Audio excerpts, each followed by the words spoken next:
Assalamualaikum. My name is Umair Khan and welcome to Medicine by Chips.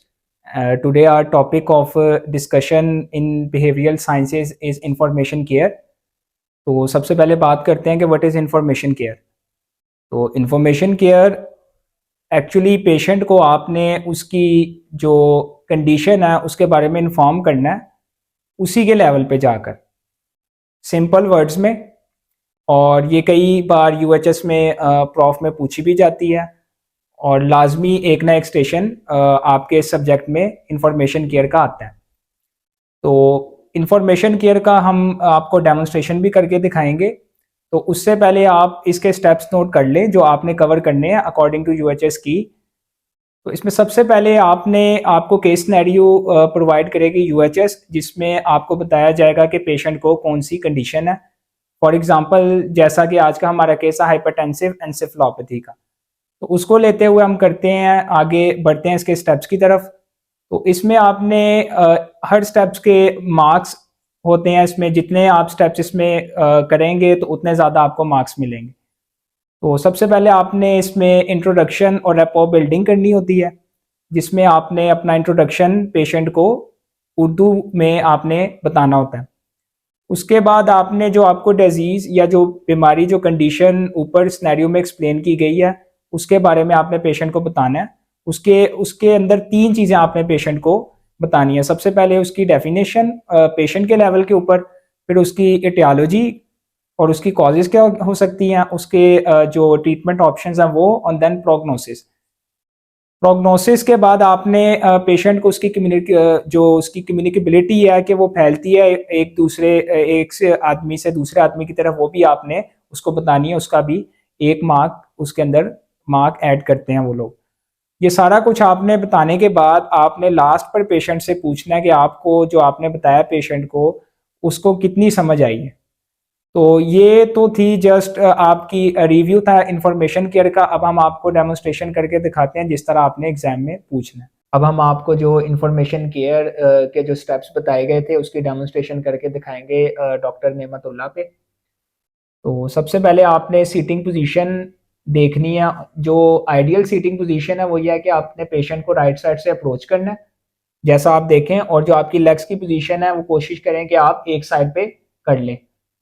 एक side पे आप अपनी legs की पोजीशन को करें और आपने जो पेशेंट और आपके दरमियान डिस्टेंस है वो 1 आर्म लेंथ होना चाहिए, जैसे कि हमारे सामने ये डॉक्टर नेमतुल्लाह बैठे हैं। अब उसके बाद हम अपनी डेमोन्स्ट्रेशन स्टार्ट करते हैं। इसको आपने गौर से देखना है और इसी तरह परफॉर्म करना है।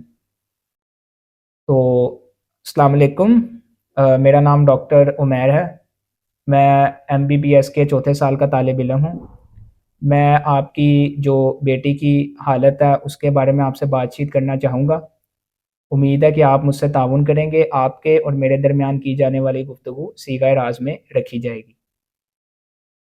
तो आप मुझे बताएं नेमतुल्लाह कि आप अपनी बेटी की हालत के बारे में क्या जानते हैं? वालेकुम सलाम डॉक्टर साहब। 2-3 साल से मेरी बेटी ब्लड प्रेशर के मर्ज़ में मुब्तला है और हाल ही में उसने गालम गलौच देना शुरू कर दिया है जी। और वो सारा दिन गुस्सा करती रहती है और गर्व सर पे उठाए होता है। पता नहीं क्या हो गया उसको। क्या आप इसका इलाज जानते हैं? देखें, खून का दबाव ज़्यादा होने की वजह से आपकी बेटी की दिमाग की शरेयानों पर असर पड़ा है, जिसकी वजह से हालिया अरसा में उसके रवैये में काफ़ी तब्दीलियाँ आई हैं। ये बिल्कुल काबिल इलाज बीमारी है और इसका इलाज मुमकिन है। अद्वियात के ज़रिए भी किया जा सकता है और अपने ज़िंदगी में कुछ चेंजेस ला के भी इसका इलाज किया जा सकता है।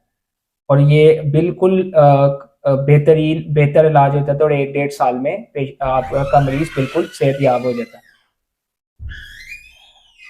आपको मैं कुछ हदायत दे रहा हूँ, आपने इस पर अमल करना है। उम्मीद है कि इससे आपकी बेटी के हालात में बेहतरी आएगी। उसको आपने जो जैसा कि आप बता रहे हैं कि उसको गुस्सा ज़्यादा आता है, तो आपने कोशिश करनी है कि उसको गुस्सा ज़्यादा ना आए। आपने उसको नमकीन चीज़ें नहीं देनी, गोद से उसको दूर रखना है।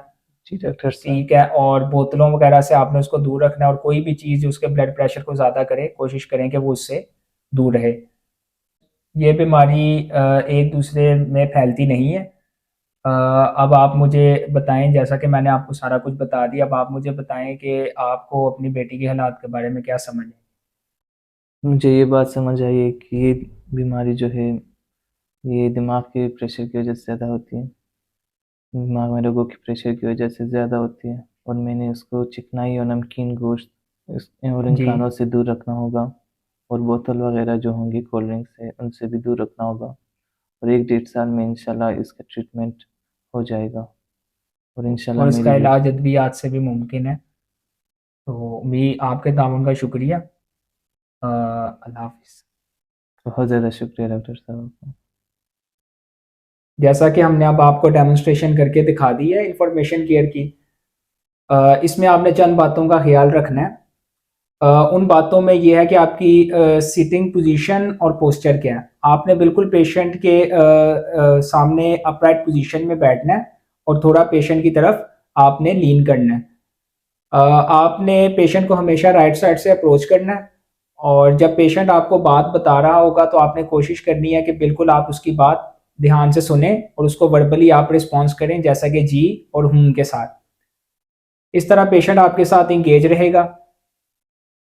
आपने पेशेंट के साथ आई कांटेक्ट को मेंटेन करना है जितना ज़्यादा आप कर सकें। तो कोशिश करनी है आपने, जो आपको पेशेंट बात बताएगा तो आपका रिस्पॉन्स एम्पैथिक हो, ना कि सिंपैथिक। एम्पैथिक रिस्पॉन्स में आपने पेशेंट के लिए जो अल्फाज है वो इस्तेमाल करने हैं कि मैं आपका दर्द समझ सकता हूँ।